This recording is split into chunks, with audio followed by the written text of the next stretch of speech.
Hello, everyone, and welcome to the May Math Moment. It's hard to believe that we have finally reached the month of May, even though some of the weather recently has felt kind of chilly and more spring or winter-like. But nonetheless, here we are. We are finally reaching that final countdown, right? Our districts are in those final 2, 3, 4 weeks of school.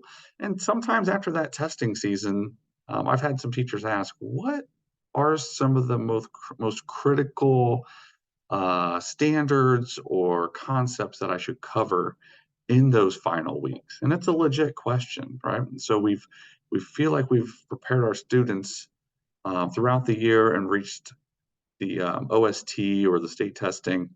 And now we're thinking to ourselves, what would be ideal to cover in those final few weeks? So I want to give you guys some pointers today as we go into that final home stretch. All right, and so I'd suggest that you ensure that your priority standards have been covered. Right. And if you're saying, well, I don't know if I've really gone through that process. I'm not sure what my priority standards are. That's okay. And that's something we can talk about uh, deeper in another session. But just to give you some simple pointers, what are some things then that I could look for as I'm reaching and looking for concepts and standards that I want to cover in the final few weeks? Well, the acronym that we can use is just to keep it real, right? R.E.A.L. And this is something that's adapted from Larry Ainsworth's work when he sort of wrote the book on identifying those power standards, right? But just a simple way to consider different pieces or components as you are mapping out and looking at what are those essential standards that you want to cover in each grade band. All right, so the R stands for readiness. Are our students prepared for the next grade level? And we would say, well, we hope so, right? If we're teaching and through our standards and using various instructional practices and strategies, we're hopeful that our students have the essential knowledge for the next grade level. But that's really, really important. Obviously, one of the main things we want to look for are our students ready for the next school year? And that's a conversation you can have with the teacher in the grade level above you or the content level above you.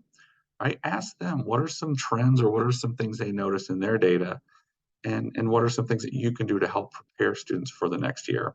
And you can also have that conversation with the teacher in the grade band or content level below you.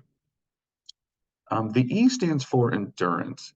So are students prepared with skills that extend beyond academics? In other words, do they have those essential skills to be successful in life?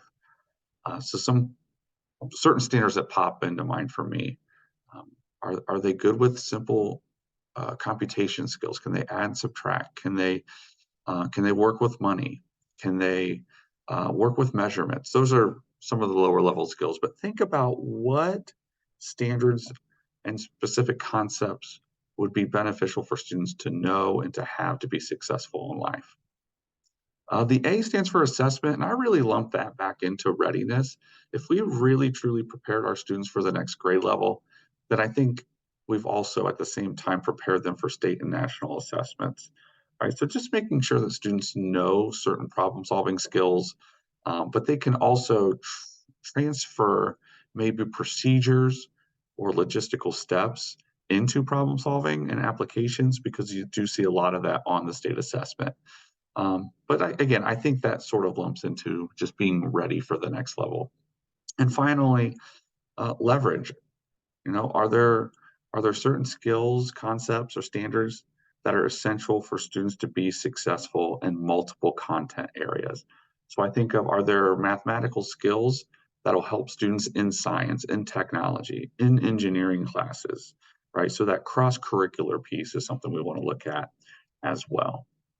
Right. And so if you're wondering, are there any places to just get started? There are some additional resources out there. If you go to the ODE mathematical website, you can look at the Ohio Learning Standards. Let's go ahead and take a look at that. On the Ohio Learning Standards webpage, if you scroll down, you can find the different learning progressions for grades K to 8, so kind of leading into high school, along with critical areas of focus, not just for elementary, middle school, but also even for the high school level. So there are a lot of different resources on the ODE Math website. In addition to that, there's also um, the Achieve the Core website, where you can look at learning progressions for each grade level, again, from K to 8. They give their suggested priority standards, supporting standards, and sort of those additional clusters. In other words, kind of the nice to know clusters. But they also recommend some certain fluencies that they think should be required in each grade level. So another nice resource for you to kind of scroll through as you're mapping out the remainder of the school year. All right, with that being said, if you would like to do a deeper dive into prioritizing math standards, that is something that I have led different school districts through with their math teams. Please feel free to contact me on the information with the information you see there on the page. Otherwise, I hope you found this helpful today, giving you some ideas and strategies to help finish your school year strong in your math classrooms. That being said, I hope you have a great May, and we'll see you next time for the next math moment.